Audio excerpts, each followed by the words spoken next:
got to rehydrate myself. It's very easy to, if you're active out in the sun, so easy to dehydrate.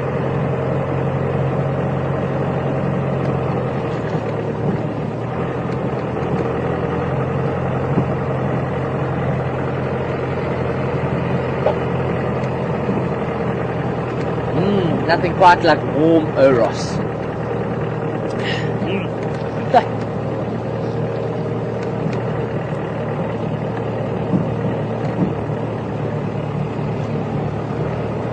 That is hydration.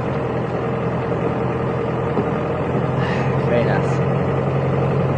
Very nice. Oros.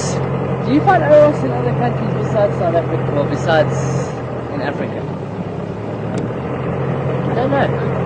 Okay.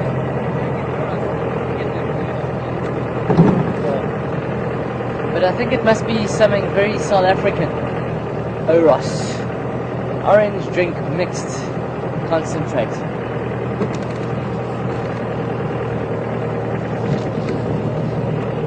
Okay, cheetah cutline. So far, nothing stirring in the bush today.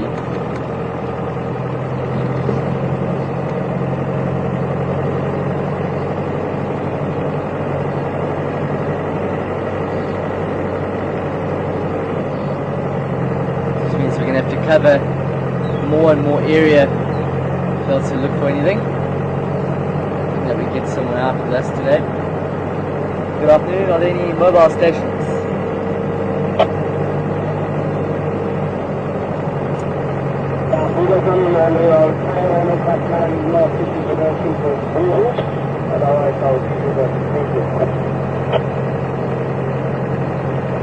It's Jared here, Bob.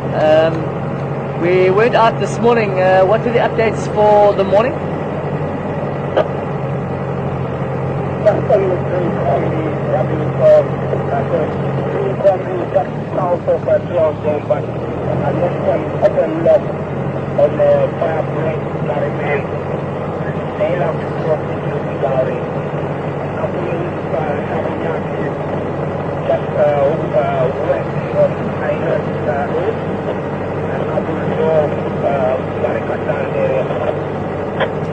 Copy, thanks a lot, Paul.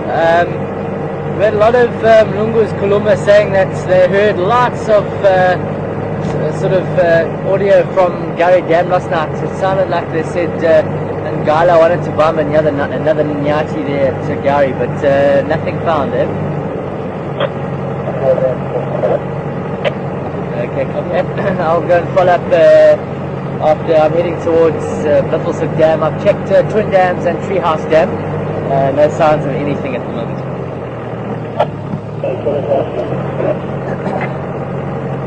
Okay, so updates from the morning.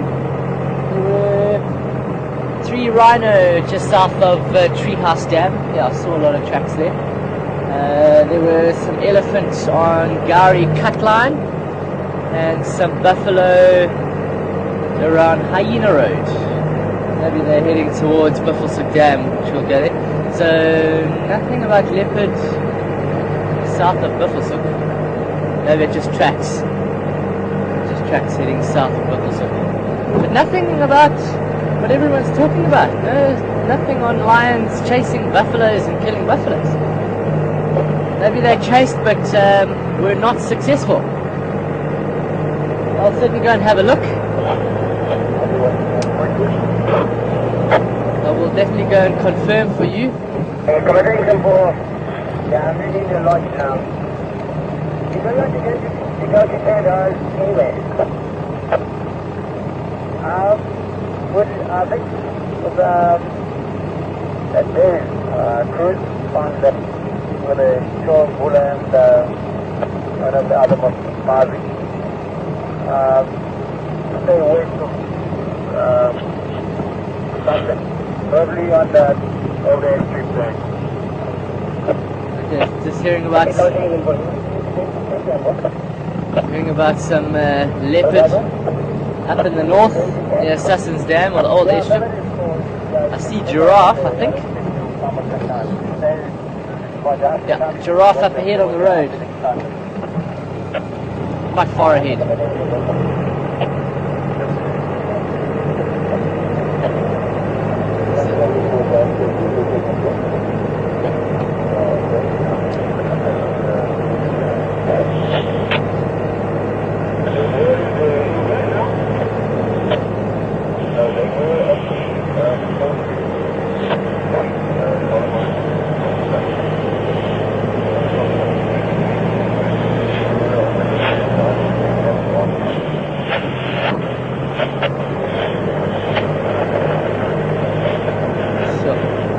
Not getting much. Not getting much. Apparently there were two leopard. Sound like a male and a female. Someone's saying that one of them was Mvula, which is a leopard we don't really get to see, and then a female with him.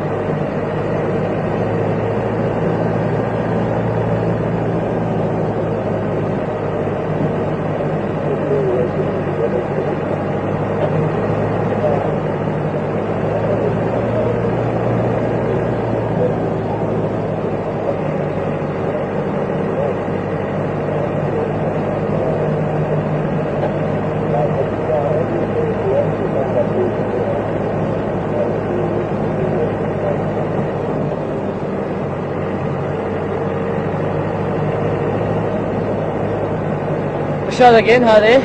And Michelle is just asking about the injured male lion that had the limp. Well, we saw him the next day and he was putting a lot of weight on it. And is this due to the fact that he's got another male with him that he won't be able to hunt on his own? I think it's a great deal to do with the fact that he's got another male with him. Absolutely, Michelle.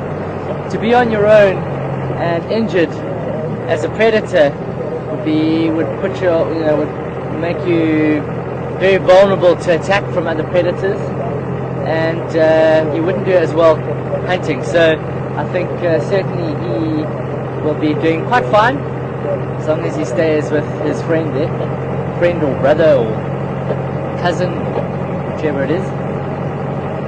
So yeah, it's looking good. As I said yesterday morning while sitting there with all that aggression, he was putting weight on it while he was chasing that other lioness part of the sticks. He was putting weight on it, so it was quite swollen, but he was putting weight on it, which is a good sign. Giraffe is coming up now.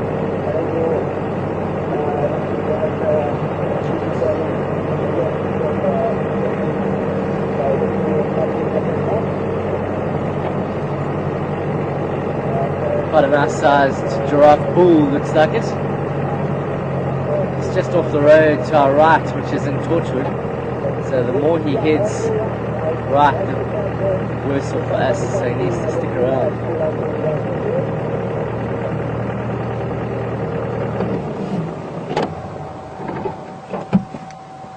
Oh, he's crossing. Please cross in. Yeah, there we go. Crossing over into Western Gowrie. This is good. Nice, big guy. He looks like he is alone at the moment, and this is typical for giraffe males. It is the females that generally associate with each other, and because they have the youngsters, and that is of course gregarious society for survival.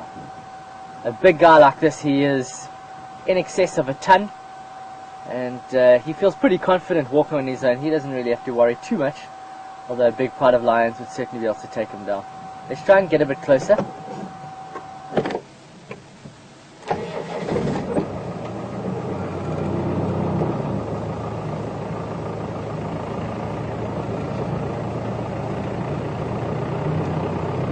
Ladybird is asking, how tall is this giraffe?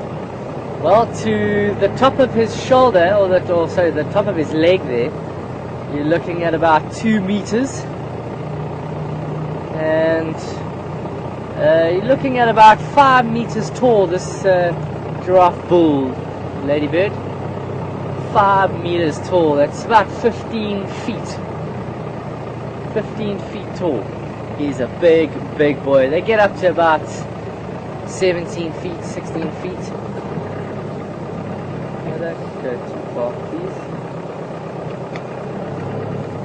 try and get in line with him a bit. The sun is in the wrong direction now.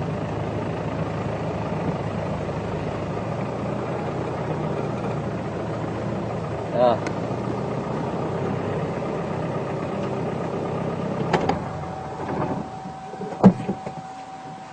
Nice. My head, I'm 1 meter, no, I'm 5'7", 5'8", and my head would probably just go to the back, just trying to see now. Yeah, just where his leg meets his body, that's where my head would go. That's how big this guy is. He's a big chap. He's walking around with that long neck and awesome eyesight. He can see things coming from miles away.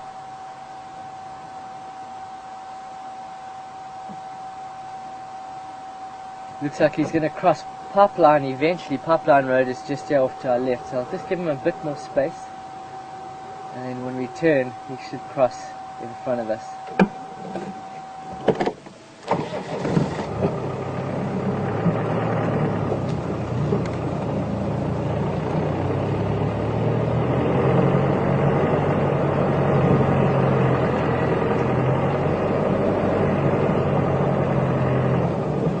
Hello there, Mr. G-Rat.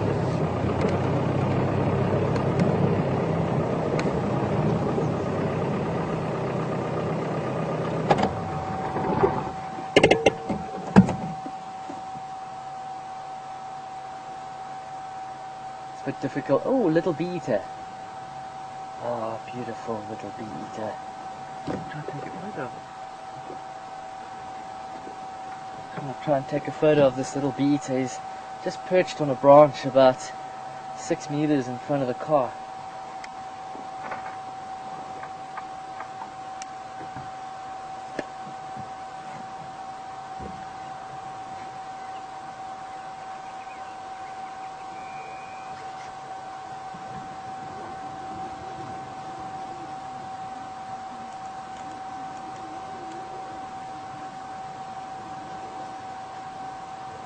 I'd have to take it off autofocus. Manual.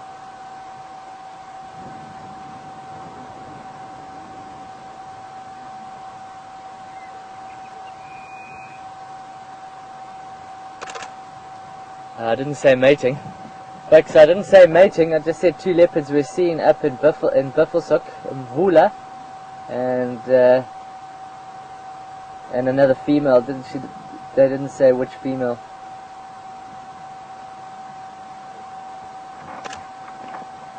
I don't believe I said mating.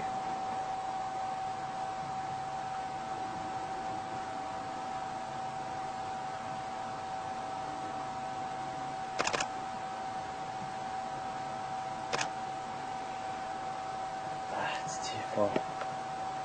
It's too far.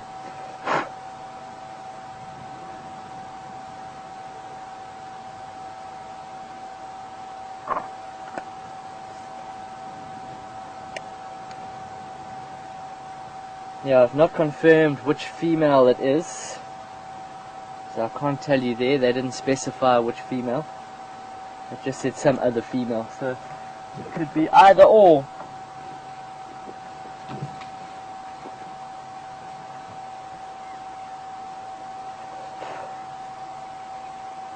Well folks, as we watch this giraffe cross the road in front of us, we are coming to you live from Djuma Game Reserve, South Africa. And my name is Jared, with Catherine on camera and Tara in final control. We're coming to you live from Djuma Game Reserve, South Africa.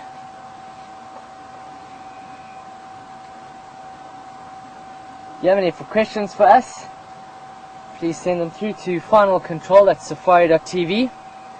We can answer them live on air. And if you send in your name along with that question, you can get your name announced on air and you can have your 5 seconds of fame. How's that?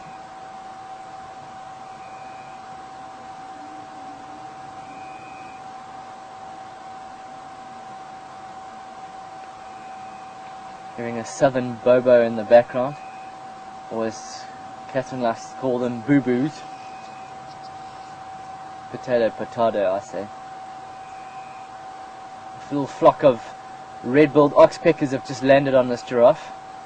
You see, he doesn't mind at all. They help him out by ridding him of any unwanted parasites, namely ticks.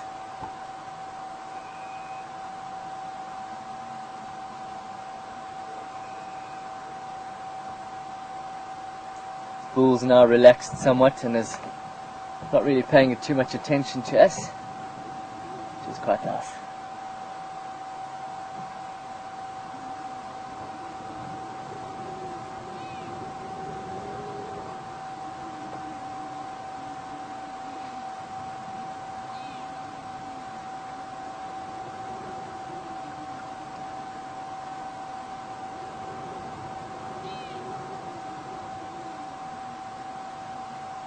One of Africa's most regal creatures in front of us. Long legs, long neck. Walks around the African savannah. An animal that a lot of people want to see when they come to Africa, if they've never been on safari before. It's an animal that you read about because it is so unusual in shape. And to finally get to see it in the flesh must be quite something. I can't remember how long ago I saw a giraffe for the first time. I think I must have been about 6 years old. And of course, nowadays with all the documentaries and shows and TV viewing and what have you out there, just like Safari TV, it now opens up a whole new world that we never had as youngsters. Now you've got these amazing documentaries coming out and showing in detail the lives of these animals. And the education that is going on at the moment is just unreal. You know, back in the day, I really enjoy watching television. My mother used to say, watching TV, you can't learn anything by it. And nowadays, you learn so much from watching television. I mean, there's a whole lot of other stuff on there that's on TV nowadays that's also not relevant, but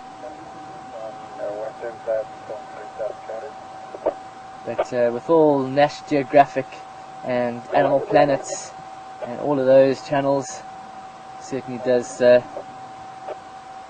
do well for education. And Safari TV, first hand, and you get it live. Doesn't get any better than this, folks.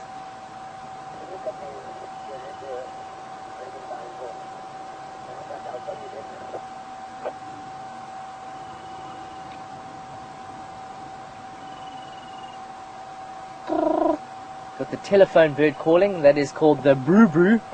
B-R-U, B-R-U. Sounds like a telephone. Got the southern bobo or boo-boo. Brew.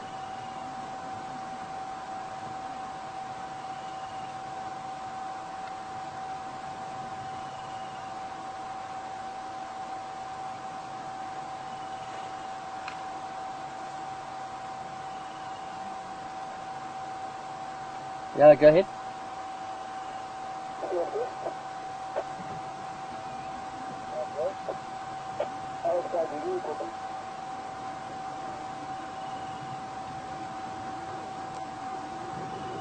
Sassy, hello Sassy. And Sassy's asking, have I found myself in a... Oh, you've got a fright from the oxpecker. Have I ever found myself in a situation that I've misjudged and been in a bad situation? Not that I can remember, Sassy. Just trying to think. You know, whenever we go into a sighting, you always are adjusting your outlook on the animal whenever you come into a sighting. So it's never a constant, well, the animal's going to be like this. You've always got to be looking, and it's always ongoing. So, you know, whenever you come out here, that's what sightings are about. It's being able to adjust your behavior to what they are willing to accept, around them. Sometimes animals don't like having vehicles around. They're not habituated, so you don't stick around. So the times that you do get into a situation of very few and far between, and I've never been in a situation that I haven't been able to control being in a vehicle. So I don't believe I've been in a perilous situation within the vehicle with guests, no.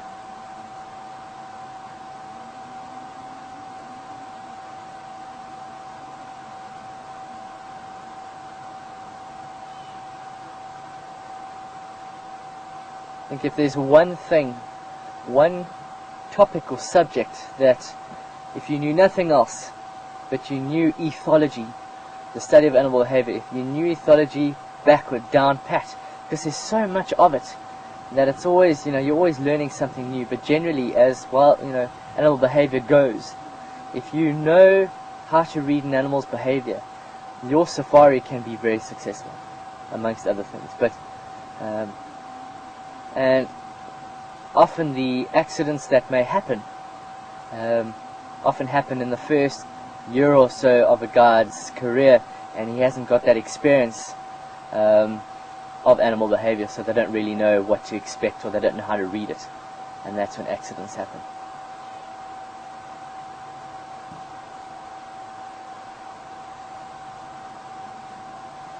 Okay.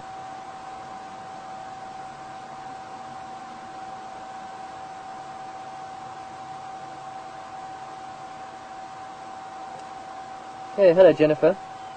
Well, we don't really call these protrusions on the head horns with giraffe.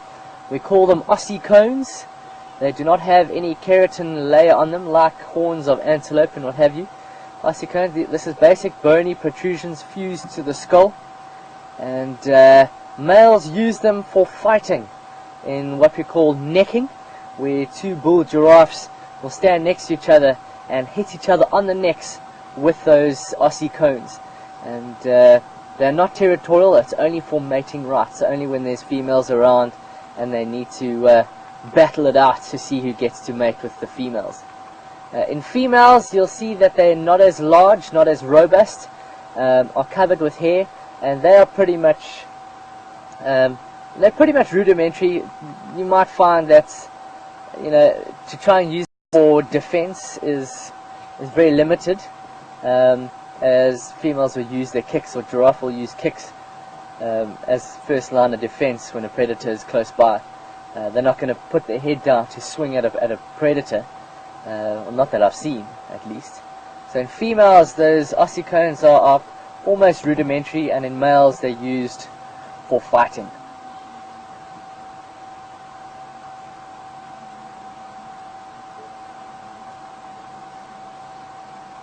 So he's having a good go at this combretum, feeding quite nicely on whatever leaf litter is left.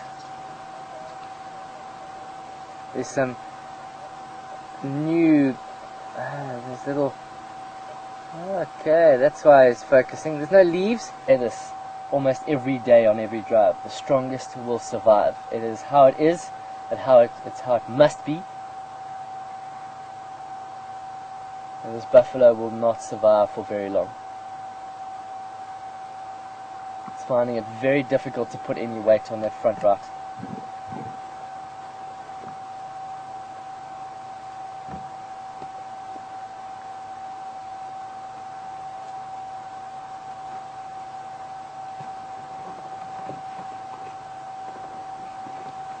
Okay.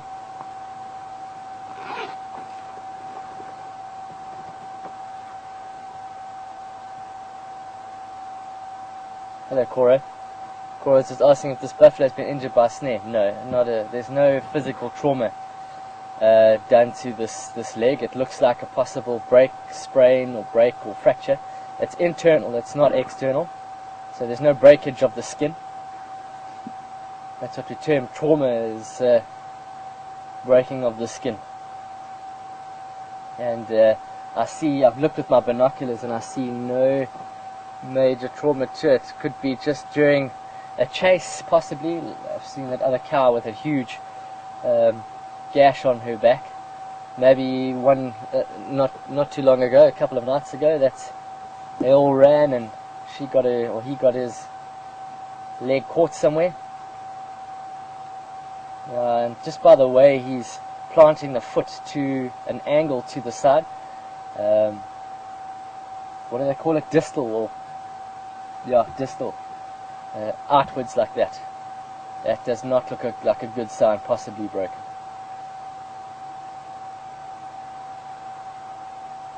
I've got to remember my first aid here when it's distal and proximal. Distal is out, I think it is. A breakage to, yeah, it looks like it's broken.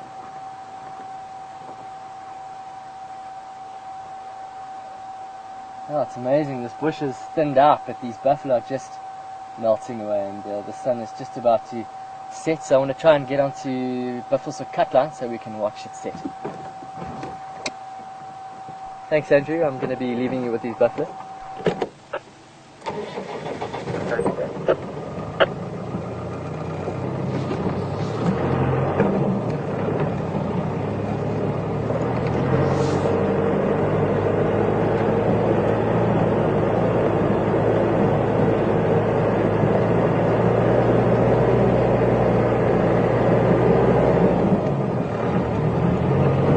Try and get up onto the cut line as quick as we can. Try and get that last end shot for the day.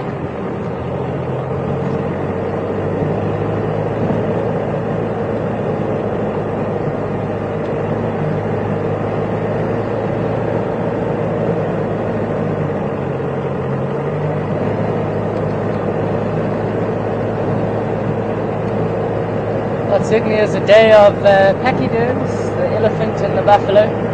Pachyderms, of course, meaning thick-skinned animals. Oh, the buffalo here at the junction.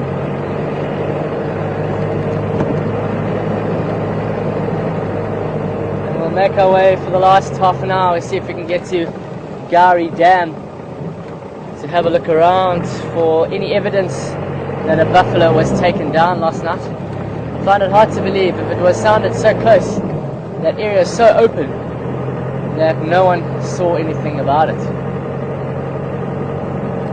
So we'll see if we can follow up there.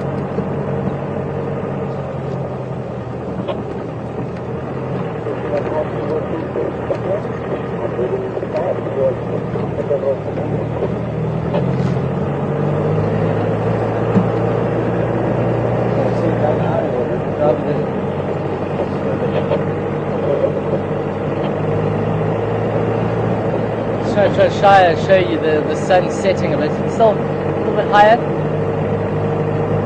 Try and darken things so we can at least get to see it as we drive down the road here. We're on our northern boundary line. We've done our southern boundary line, our eastern boundary line, and now we're on our northern boundary line. This is Buffalo's cut line.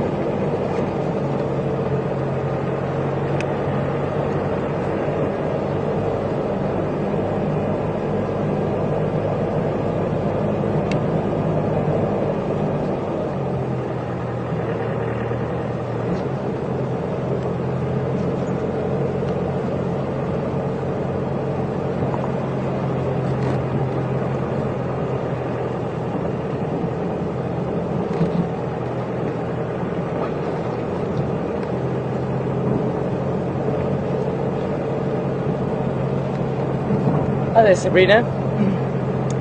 Sabrina is just inquiring as to when I prefer coming out. If it's this time during the dry season and it's thinner, the bush is thinned out, or do I prefer the summer months where it's green and lush?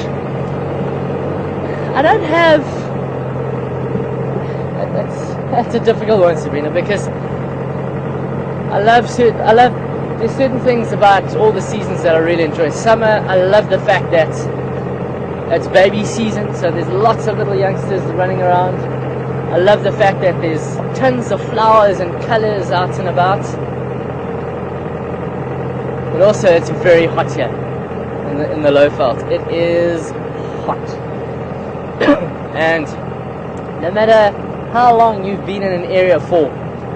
When it comes to temperatures exceeding the 40 degrees Celsius mark, I don't care how long you've been in the area, it's still hot, and you can't get, I mean, you don't get used to that heat. So that's one of the drawbacks, is that intense heat, that unless you've got an air conditioning unit in your room at night, you lie there completely drenched, and the only way I can fall asleep is by taking a wet towel, completely drenched wet towel, and putting it over me with the fan. Winter, I enjoy winter. It's, of course, you've got to deal with the cold. There's so many things, but yes, it is nice and open. It does make life a little bit easier when spotting, and the dams are good focal points to be looking at for game. So there are definite positives and definite negatives to each season. Just depends on which one you don't want to tolerate more.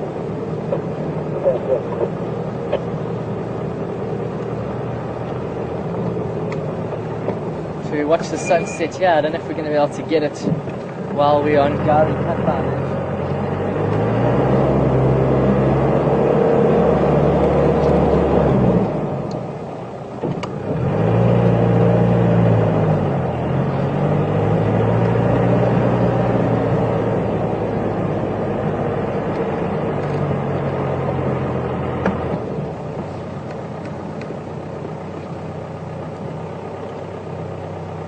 Try to level out.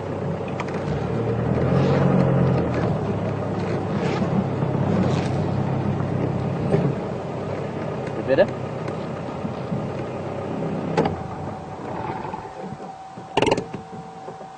Let's watch another beautiful day here in the African bush draw to an end. Another cracking day. Started out relatively quiet when it was still warm. Things opened up a bit. Thanks, Kath, for spotting that elephant, hey? Great stuff. Great stuff. Quite a bit of trees in the top there that are hiding the full sun.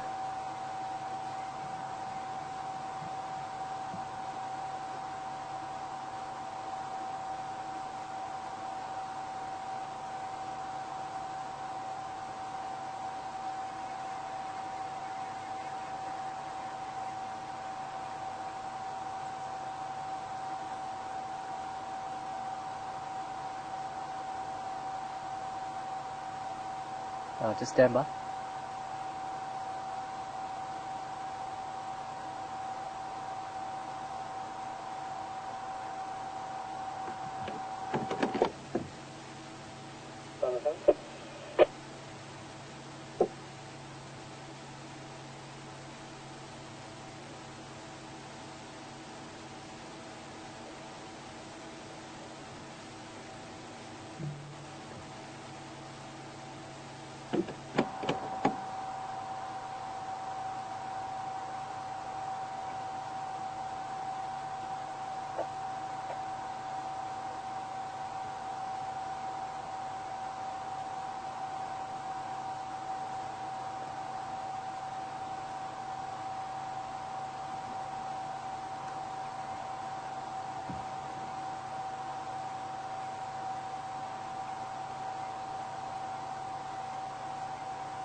And there it's gone. Another day. For some of you, your day might just be starting. And for us, our day is just ended. Fantastic.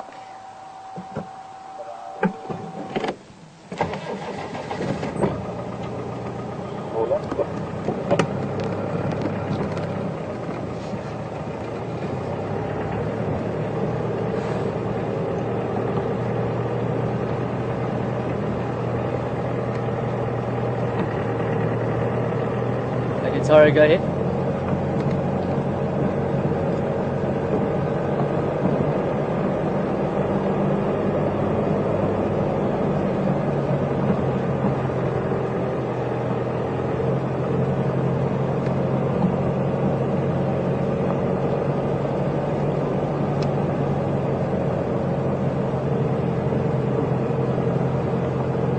Robin, hi there, Robin. I don't know, Robin. Robin just asking, could that be the buffalo that was heard around the dam last night? I don't.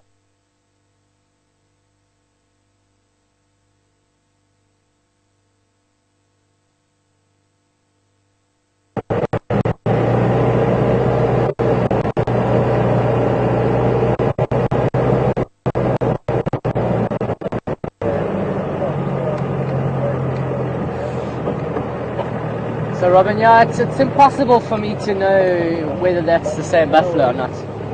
It's impossible unless, you know, we were here watching. But just to say that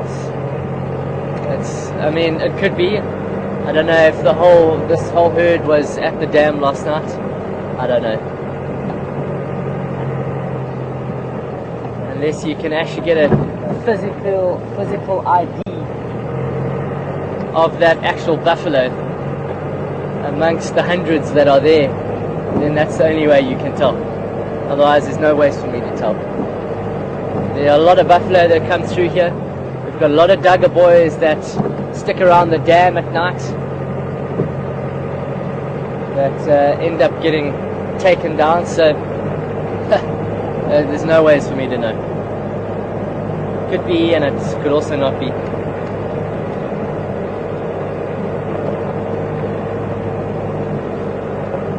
Sure, the flies. Right, we're on Gari Cutline. Got about 20 minutes left of drive.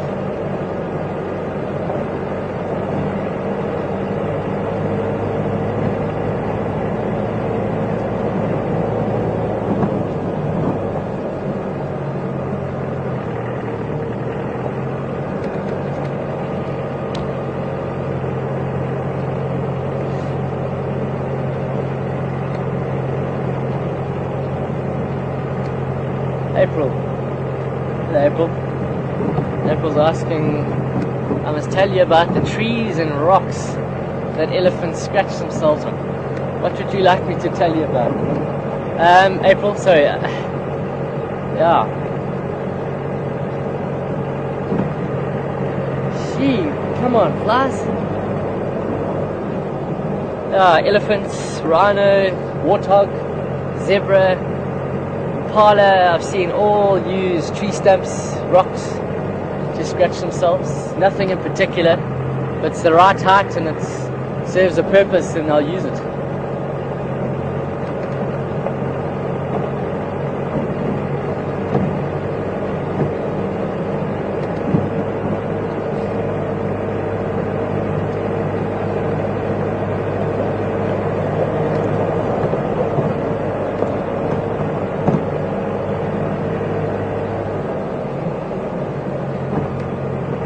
Hopefully we can finish our day, our drive at Gari Dam.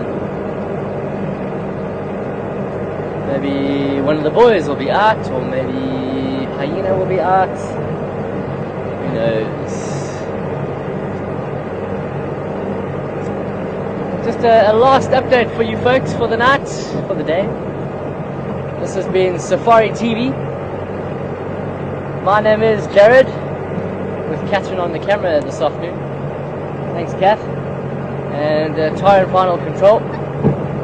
You've been watching as we drive live through the African bush.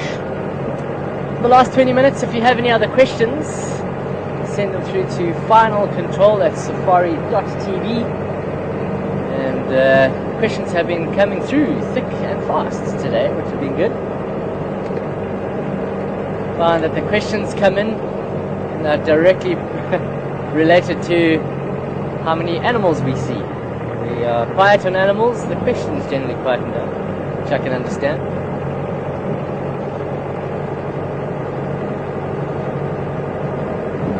no major raptors this afternoon. I was hoping to, with the heat, to see some big raptors flying around, but nada, nix, nothing.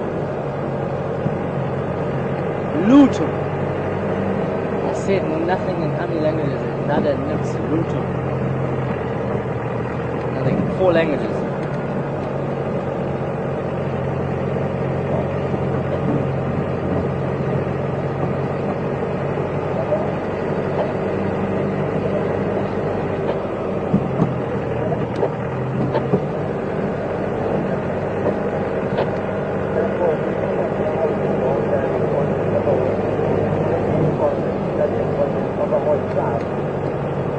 Hello, Amanda. Amanda's just saying she loves watching safari and she loves all that. She's worried about our safety. Well, we don't have any weapons. We do have a weapon on board. Amanda, we do have a weapon, and our weapon is here. This is our weapon. Knowledge.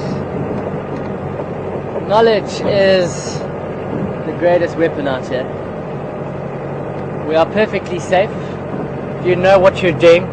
If you don't know what you're doing, that's when danger occurs. Oh, come on, flies, stay away. We are perfectly fine as long as we abide by certain laws. Of course, I'm not going to go get into a lion sighting and stand up on the car and, start waving my hands around. That's just stupid, and, that's hoping no one would do that. So we're perfectly safe as long as we know what we're doing, and we all know what we're doing here. So not to worry, Amanda. Thanks for the concern, though.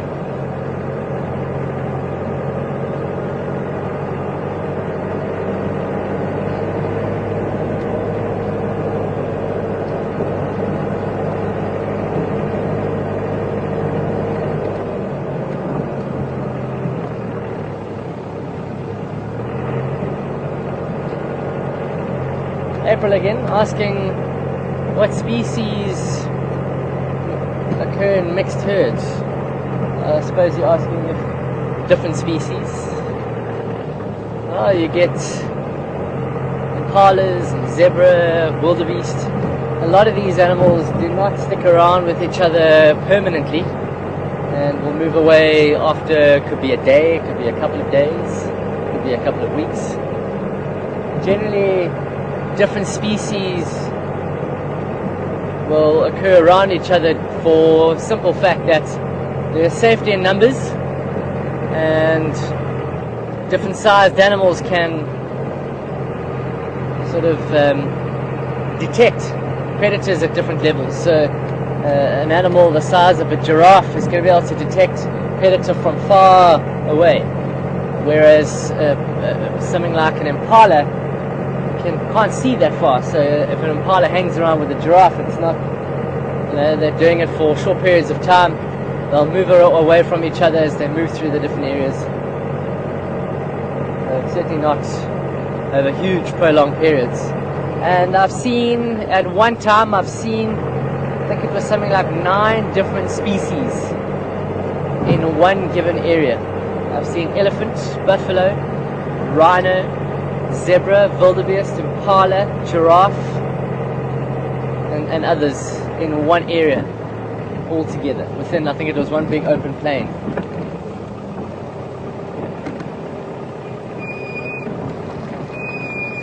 I see these animals are occurring in those areas because there is a common thing, and that is food. They're there because of food.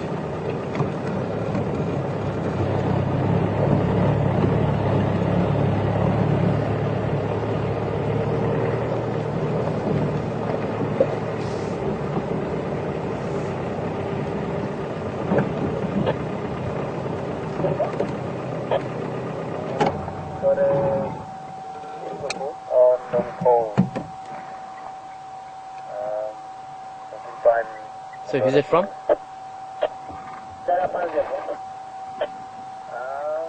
Off-roading now, first road towards Sounds like leopards being found up in the north.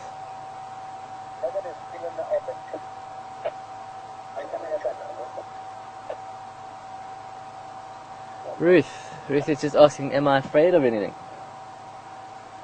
Yeah, I'm afraid of a lot of things in this world.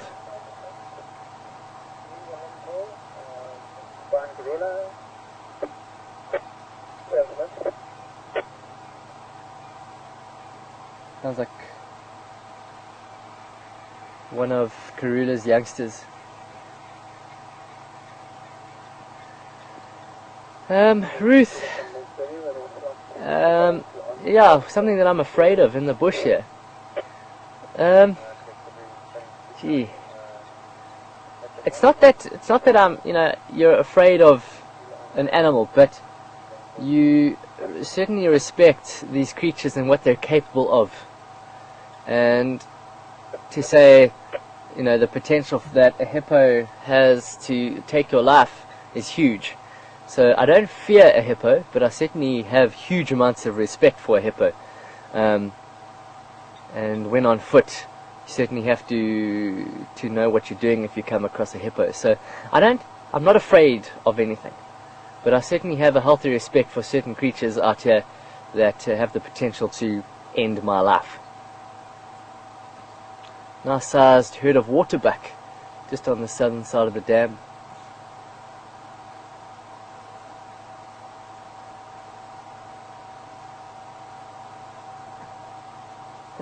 Just some guinea fowl here at Gowrie Dam. And let's go up to the waterbuck, see if we can spend the last 13 minutes with them.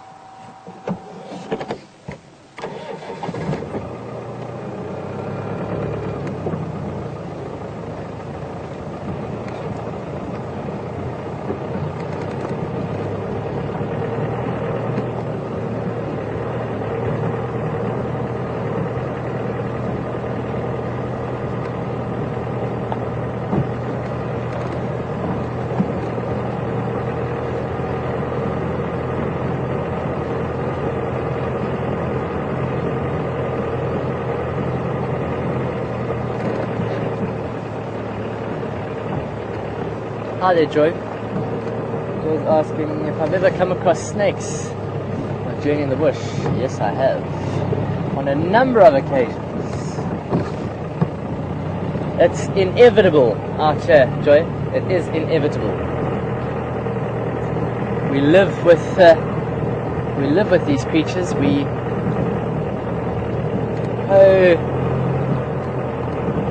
coexist, shall we say. I've come across a lot of snakes out here. I've come across black mamba, puff adder, cobras, worm slungs, and other. Yeah, absolutely. Absolutely. And I'm still alive. I still have all my fingers and toes. Never been bitten by any snake. I've handled cobras. I've handled puff adders. I will not handle a black mamba, a live black mamba. I've handled a dead black mamba, a 3.5 meter dead black mamba, which I had to kill, which I didn't want to do, but for the safety of a family, I had to get rid of. Got a phone call from our neighbor while I was an instructor on a neighboring farm. And they said that a 3.5 meter black mamba just confronted their 6-year-old daughter in their back garden. And they didn't know what to do, and the snake has now made its way up a tree, and it's now staying there, and it's not going anywhere. And they were terrified. Now, whenever you hear stories of black mambas, a lot of the times snakes are misidentified. And especially in areas like this where a lot of people are, especially general staff around lodges, not a lot of them are educated with what these snakes are, what they look like. And generally a brown snake is a black mamba, or a dark snake is a black mamba, which is not the case. So we got this call saying there was a black mamba, and my boss came to me and said, here's a shotgun. This family has just been threatened by a black mamba, knowing that black mambas are territorial. This black mamba might not go anywhere, and one of the kids might die and get bitten by this black mamba. So he said, I need to go across there and I need to sort it out since I was the reptile instructor that knew reptiles more so. So I went there with a shotgun thinking, it's not going to be a black mamba. It's just going to be some misidentified snake. It's going to be a big snake, but you know, it was just going to be something else. I got there, and as they had said, a 3.5 meter black mamba, I got there and it was a 3.5 meter black mamba. And it was at the top of a marula about 20 meters above us. And, no, not quite 20 meters, probably about 10, 15 meters. And I wasn't going to climb this tree and be in his element, be out of my element, have a shotgun in one hand and climb the tree with the other. So we had to try and get him down out of this tree. And I didn't want to do this. I really didn't want to do this. But for the safety of human lives, you know, I felt I had to do something about it. And there's no ways you could get that snake out of that tree without the potential of being bitten myself. So I had to do what I had to do, and I managed to get rid of it. And I managed to handle it. I took it back, and it wasn't in vain, because when we got it out of the tree eventually, managed to handle it and educated all the people in that area around the house, saying why it's called a black mamba. Shall I move? Let me move a bit forward here. So I grabbed the snake and opened up the mouth and showed them the black lining of the mouth to show that this is why it's called a black mamba, and not because it's a grey-brown color. And educate everyone that I could. When we took it back to camp, showed all the students this black mamba. So educated them like that, and for them to be able to see a black mamba that was so close, which you don't see often until it's sometimes too late. But to be able to show them a black mamba up close, and they could touch it, and some of them had never seen a snake before, some of them never felt a snake before. They could feel a snake, they could touch it, they could touch a black mamba, we could educate them. And I was very sad that I had to do this. I was very sad. But human lives, you know, you've got a potential for a full family to possibly get killed because they don't know how to deal with it. And a little young girl gets bitten. A 3.5 meter black mamba will kill a 6-year-old girl very quickly, depending on the size of the bite. And then the family tries to get involved and tries to get rid of it. They could potentially get bitten. It's not an endangered species. I thought a lot about this, and my boss is one of the world sort of experts on reptiles, and he said I had to get rid of it, so I had to do it.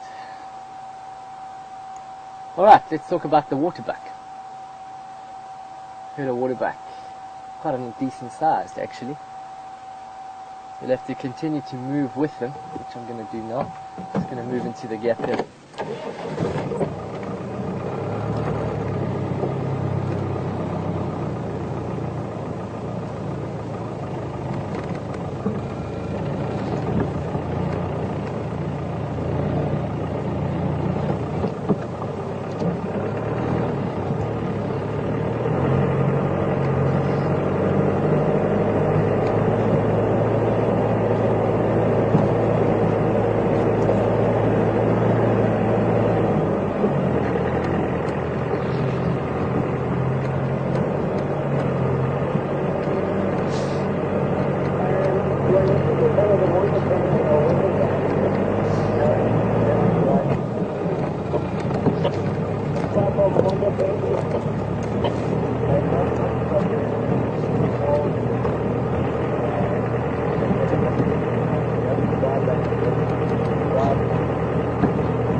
All heading in a straight line, which a lot of animals do when moving from one place to another. It's the most efficient, it's the quietest way and for survival. Walking in a single file, they're not going to spread out, creating more of a sight and sound potentially for predators. And hence why game paths are created. Animals will use game trails or game pathways to and from water, which they obviously must be using when coming from the dam.